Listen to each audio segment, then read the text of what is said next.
Alright, well in this video we're going to walk through the process from A to Z of the donation receipting from the data entry side to electronic email receipt being sent out, and then also being able to do your paper receipting and going back in and mass updating the donation. So for this example, we're just going to pretend we have a check in hand from a donor, Matt Foster. It's for $100 for a certain staff member support, and we want to be able to enter this. And whenever you enter gifts, there's always two ways to enter. Actually three. If it's electronic gift, you can go through Click and Pledge Virtual Terminal. You also can do the Salesforce batch entry. So I'll just show that quick. So that's this batch entry tab. We're not going to go through that in this video. Actually, if you go to the YFC training page and then click on data processor, there's a nice video to change batch data entry and settings that'll walk you through that. But for this video, we just want to walk through as we're going to open up a donor record, we're going to enter that donation, and also see how that triggers off electronic receipt and how it puts it into your receipt or your paper receipt hopper to be sent out. So like I said, this is for Matt Foster. I'm going to go ahead and type in Matt Foster. If you pulled up the record before, you're going to see some recent items. But for any instance, you can also do the wildcard.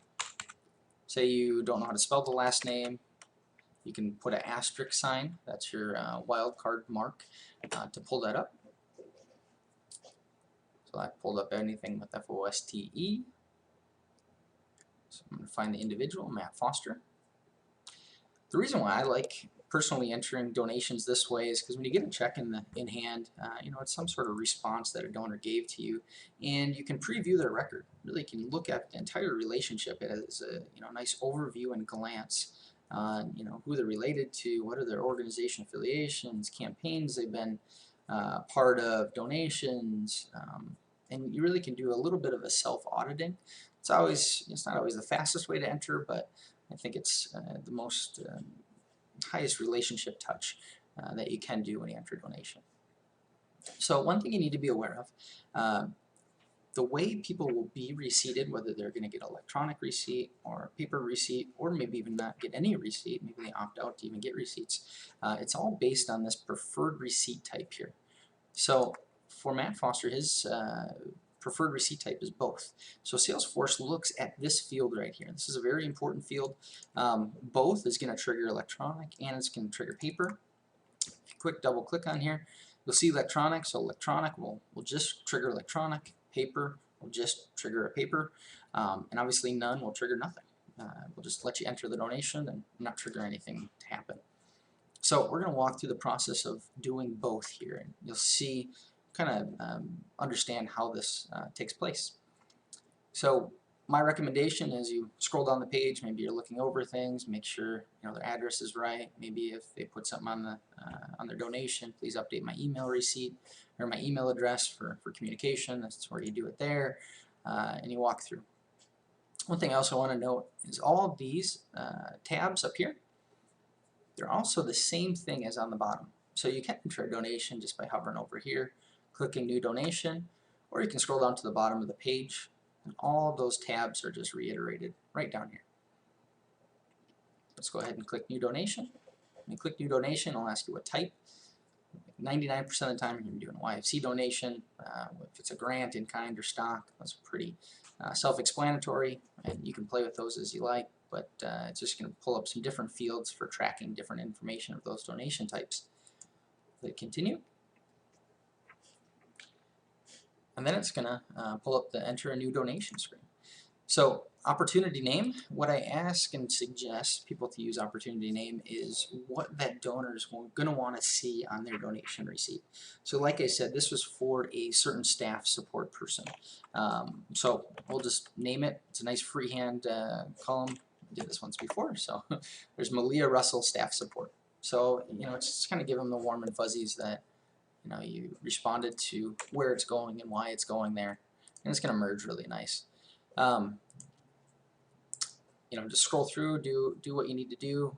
For this one, we'll do staff. Designation, sub-designation is going to be a little different based on your chapter's local specifics. Staff association, we're going to find Malia Russell. This is important. You know, if there's a gift assigned to a staff, this looks at the staff object that's up here. You can click on there and look at your staff. What it does, it just helps you concatenate and bring up all those staff donations to one area and do some checks and balances that way. So, Malia Russell, designation staff, staff support, donation type. Like I said, this is a check. Give it a check number, so it was for $100. The stage, so it understands stages. If you're a data processor, you're most likely just going to use posted. You might use pledged for some occasions where people maybe filled out a pledge form, or they committed a gift but it hasn't come in yet. Prospecting is really maybe for higher end development where you're kind of cultivating a donor, but they haven't exactly pledged a gift. But like I said, 99% of the time you probably use posted. Posted means it's in hand. And then close date, you can click here and I can open a window. My recommendation for close date is to actually use the date that check came into your hands. Not necessarily the date that is on the check, or but the date that the organization actually received it. So you either can pull that up, you can free type it, or you can just simply click on the little link here for today's date. I am part of a campaign, so that's the reason why the campaign tracking is getting pulled over. So after that, that's all done. So what's going to happen is after you save this record, this is called the creation of a new donation record. So after you save it, what Salesforce is going to do is look back at that preferred receipt type on Matt Foster's record, and it's going to look to see, is this both, is this none, is it electronic, or is it paper? And then it's going to take action. So because it's both, when I hit save, it's going to look at the preferred email receipt, or the preferred email address. It's going to also show it down here. So we brought those fields so you can see a little checks and balances. What email address did they get sent, if it was electronic, or both. And it pulls that as well. So this is actually Matt Foster's information down on the bottom. Like I said, just a little checks and balances. So you can see, yep, they got an email receipt here, and their preferred receipt type is both. Basically what happens, per the workflow, it updates this field, the receipt field. So it's a very important field as well. What it looks at, if Matt Foster, for instance, was just electronic, it would have updated this just to receipted. If he was none, it would have updated it to do not receipt. But because he is both, what it did is send that electronic email out, but then it went back and also sent it back to not receipted. And the reason why it set it to not receipted is so then it can go into your paper receipt hopper, and I'll show you what that looks like. But real quick, I just want to show you what that donation, electronic donation email looks like. I'll pull this up in my Gmail here. I'll pull it over. So there's an email template that was set up previous. There's a general receipt template that's set up for just about everybody. I recommend you customize it per your chapter. And actually, I'll show you where we have a video on how to customize those as well in the YFC training tab. But as you can see, got a nice, clean electronic receipt letter that can be customized right in Salesforce. So that happened, but then also it set it back to not receipted, so then it's going to go into the paper records to be able to print it off. So from here, I'm going to want to go to reports.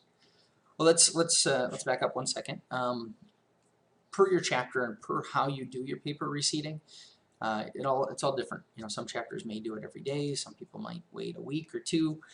Whatever your workflow is, these receipts, as long as they're checked not receipted, are going to stay in this reports for receipts to be sent. So let's go there quick. So let's just pretend it's that time of day or week or whenever you do your paper receipts. Click on reports, and then everyone should have this report in there that says receipts to be sent. Click on that. Then you're going to see all the donations that were entered that have that not receipted status. So that's what triggers Salesforce to put it into this file. And then from this file, you're going to export it into Excel, and then whatever Word document or whatever mail merge program you use, that's what you'll do to merge this out for your customized receipt letter. So this is basically your hopper. This is how you can do your checks and balances to know, who wants paper receipts but hasn't got them yet. So you can see that we have 13 records here, and it's really easy to export these. One thing I should note, if you do not have all these fields here, it's very easy to customize a report. Simply hit customize, and then you can pull those fields simply by searching on the left side here. So maybe we have formal greeting in there. Maybe you wanted informal greeting instead of formal greeting. And you can drag and drop that in there, and get formal greeting out of there. Hopefully that makes sense. We do have more videos on reporting and how to do all that. But like I said, again, this is our hopper for sending out our paper receipt letters. So when you're ready to send, simply open this report, hit Export Details, and you're going to want to do this all really in one stance because you're going to want to come back in and update all these as well. So I wouldn't recommend starting this halfway through a work day or at the end of the work day. Try to get it all done in one fell swoop. So go ahead and export, and that's going to export into an Excel format. You can export it into CSV as well if you want to, but Excel is usually a little cleaner format to work with mail merge. So let's open up this file. So very simple Excel file. It's going to look just like it was on that report, and you're just going to want to do a mail merge function. And we will have additional videos on how to do mail merging and some of those, and even some templates for you as well. But you're just going to mail merge over your, whether you want to use formal greeting or account name or opportunity name, designation. Put all that into your nice receipt letter, customize your format, get all that done, and then you're going to come back into Salesforce and then update that not receipted status. So we want to change this to receipted after that paper receipt has been done. So let's go ahead and close this, and let's pretend that you've got through all those. All your paper receipts are in the mail with stamps on them. They're out, and you're going to come back in here because you want to update all these to make sure that you don't send them on another paper receipt. So the way that you're going to do that is click on the Donations tab. And there's a mass way to do that. You don't have to individually go into each record and update them that way. So you click on the Donations tab, and then you should have a list view here. Either it should say Receipts to be sent or Receipts to be mailed. Should be very similar. So we'll click Receipts to be sent. We'll hit Go. And then you should see the exact same receipts that we exported in this list view. And I would recommend just double checking, because if you entered a donation from the time you sent the receipts to coming back in here, it might be in this hopper, and you don't want to take them out of the paper hopper here until it's actually sent out. So I am going to select the ones that I want to update the status from not receipted to receipted, and then as well as we want to mark the date that we sent them. It's a good checks and balance to make sure that the paper receipts have actually been sent out, and then also the date that's happened. So select the records that you want to update. Quickly hit Mass Update. And what you're going to want to update is that date receipt sent first. So we're going to find, you can click with your mouse, date receipt sent. And then let's do today. Let's say that we sent them up today. We're going to hit Done. And it's important that you do the date before you do the receipt field, because if you do the receipt field, it'll take them out of this hopper. So we just went through and we updated all of them. It's going to bring us back to this list view. We can see the date receipt sent is all updated here. And then the last step, we're going to want to click once more. And now we're going to update the receipt with a question mark field. We'll hit Mass Update.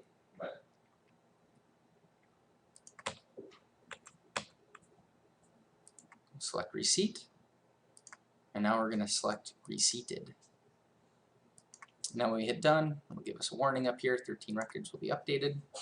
And it's good to note you can do up to 200 records at a time through this list view updates of mass updating. And now you can see that it took all those off. So receipts to be sent are all updated. They're not there anymore. If we go back to our report for receipts to be sent, those should be removed from that report as well. So it's a good checks and balances. Let's just open this quick. Yep, so you can see that it's basically a way for you to know that all my paper receipts have been done, electronic receipts go automatically. So basically you're done. So from entering a gift that way, like I said, you can do the batch data entry, you can do virtual terminal. All of these are basically the same workflow. But really, as far as auditing comes, you want to look at your reports, receipts to be sent, and or you can look at donations. And make sure you do it in that order to make sure that for accuracy and data consistency. And hopefully this helped you out.